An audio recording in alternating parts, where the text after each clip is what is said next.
Bonjour, bienvenue sur cette vidéo. Aujourd'hui, un sujet qu'on voit très peu sur les vidéos YouTube et qu'on voit très peu en règle générale d'ailleurs, puisque je me suis aperçu que même les maroquiniers ont du mal à connaître cette partie-là.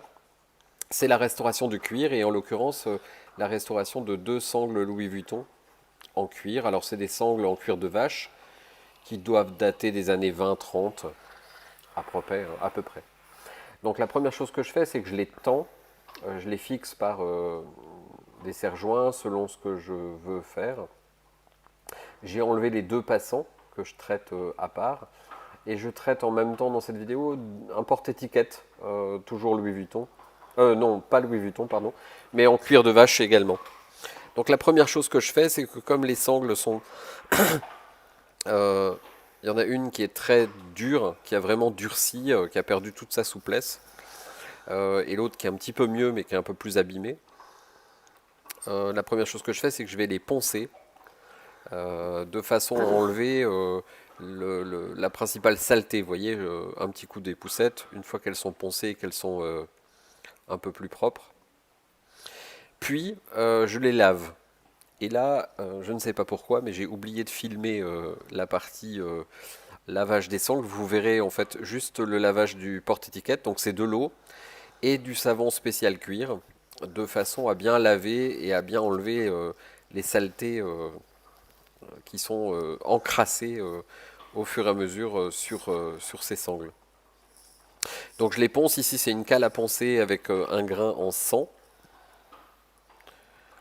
Ça c'est pas quand c'est pas trop sale, il peut arriver qu'on utilise des grains plus forts selon la nature du cuir et selon l'épaisseur de crasse qu'il peut y avoir. Il faut savoir que le cuir de vache est un cuir relativement facile à traiter, c'est pas le plus compliqué. Là, cette sangle a un embout qui était cassé. La sangle a été cassée par l'usage, hein, donc je lui refais simplement sa pointe. Et ensuite, je reviendrai faire des trous une fois que la restauration sera finie. Puisque là, il y a plus, sur cette sangle, il n'y a plus que deux trous. Voilà.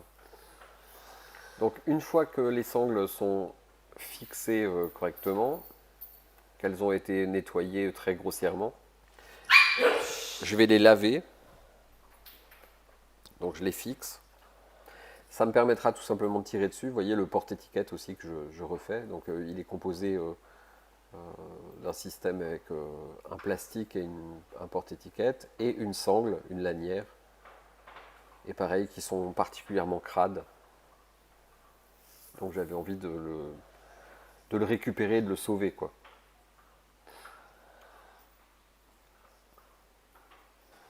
Donc le lavage s'effectue à l'eau, dans lequel j'ai mis un savon cuir. Et je nettoie, je décrasse. Le but du jeu, c'est d'enlever vraiment, alors les saletés, c'est d'enlever les résidus d'éventuelles cires qui ont été posées, puisque beaucoup de gens croient que la cire est parfaite pour le cuir, donc mettent des grandes couches de cire. Donc là, je décrasse tout. Je lave. La plupart du temps, j'essore, de manière à pas trop mouiller quand même le cuir. Et entre ces opérations, je laisse sécher. Donc là, vous voyez que les sangles ont changé un peu de couleur, c'est parce elles sont lavées. Et la prochaine étape, c'est de les laisser sécher de façon à ce que je puisse travailler la suite avec des sangles qui ne seraient pas mouillées.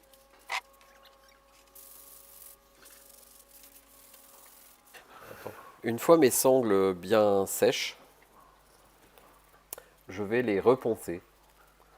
C'est-à-dire que je vais poncer surtout les endroits où il y a des craquelures. Vous voyez, là, je prends soin de tordre, entre guillemets, ou courber ma sangle, parce qu'à cet endroit-là, il y a plein de zones où la sangle est craquée.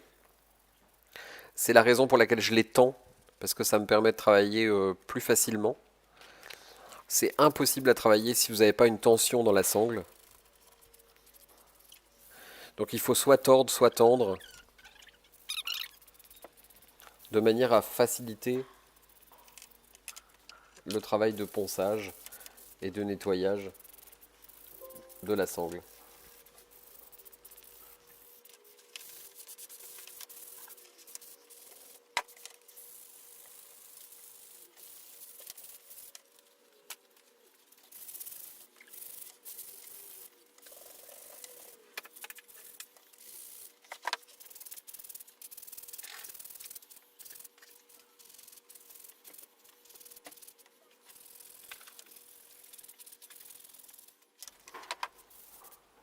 Alors pour les boiseux qui nous regardent, ce ponçage peut ressembler à celui du bois. Euh, on ponce de manière vraiment à lisser le cuir, donc il ne faut pas hésiter à utiliser des grains de plus en plus fins, de manière à vraiment lisser son cuir.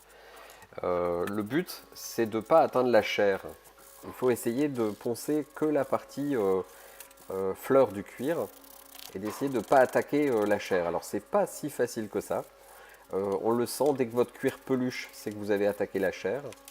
Et donc il faudra reconstituer toute cette chair.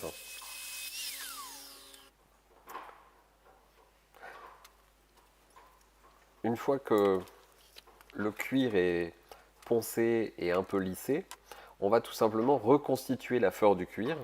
Et pour ça, on va utiliser une base latex. Donc la base latex, bon, si vous n'avez pas de latex, vous pourriez utiliser au pire de la colle blanche mélangée avec de l'eau. Mais le latex liquide permet en fait de redonner, c'est un genre de bouche-port, mais qui va garder de la souplesse.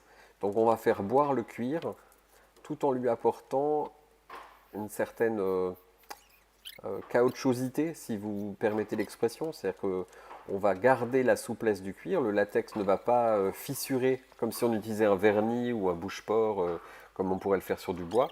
Mais le latex va permettre en fait de recréer, reconstituer la fleur du cuir. Ça va foncer légèrement le cuir au début.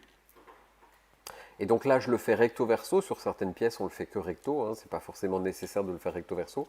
Là, je le fais recto verso parce que je veux que mon cuir soit protégé vraiment partout.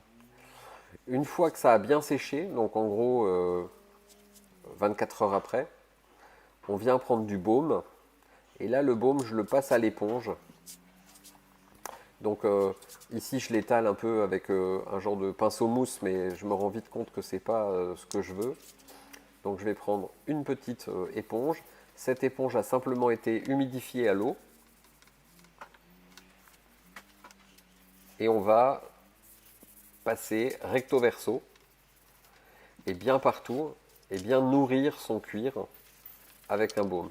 Alors là pareil, si vous n'avez pas de baume mais que vous avez par exemple du mix à bébé, vous pourriez nourrir votre cuir avec un peu de mix à bébé. Si c'est bon pour la peau d'un bébé, ça peut aller pour une peau de vache. Mais l'idéal c'est d'avoir un baume. Ici c'est un baume qui en plus est colorant, donc ça va permettre en fait d'atténuer un petit peu les différences d'état de surface que peut avoir mon cuir. Et donc ça me permet de faire quelque chose d'un peu plus propre et d'un peu plus sympa. Un peu comme une teinte à bois, sauf que je ne teinte pas réellement le cuir qui a déjà sa couleur d'origine. Mais ça me permet de redonner un peu de peps à ce cuir qui était terne et qui était pas très beau. Donc je nourris comme ça la totalité de la sangle, du porte-étiquette, de la sangle du porte-étiquette. Je fais aussi bien évidemment tous les passants.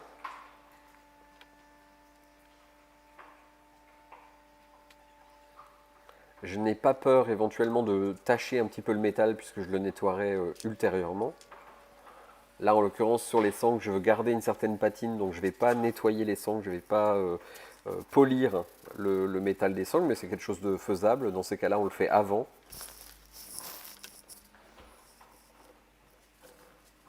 Et donc une fois que j'ai nourri bien généreusement, je vais prendre une perceuse. Donc ça aussi ça se fait en général 4-5 heures après. Ma perceuse a une rotation qui va vers le poids que vous pouvez voir, ce qui fait que je peux comme ça tirer ma sangle au fur et à mesure sans avoir peur qu'elle s'enroule sur la perceuse. Et donc ça va me permettre de lustrer. Donc ici c'est une brosse à laine. Une fois que j'ai bien lustré le côté verso, j'enroule ma sangle et je m'arrange pour lustrer toutes les tranches.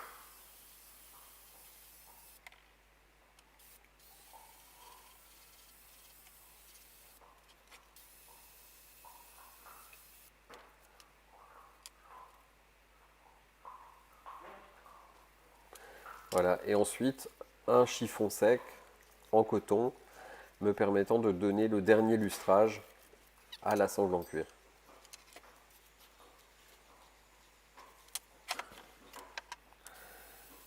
Pareil pour la deuxième. Je profite de ma brosse pour lustrer aussi les petites pièces. Ici le porte-étiquette que je vais nettoyer, brosser et lustrer. Et je vous ai fait une deuxième opération en lustrant avec une brosse nylon pour vous montrer simplement que les deux sont possibles. Donc ça c'est une brosse de plus grande taille en nylon. Et on obtiendra le même résultat du moment qu'on prend un peu de temps pour lustrer. Voilà. J'espère que cette vidéo vous aura plu. Dites-le moi dans les commentaires. N'hésitez pas à intervenir. Et si vous aimez les sujets cuir, eh ben, je ferai plus de sujets cuir. Voilà, abonnez-vous. Merci beaucoup. À bientôt.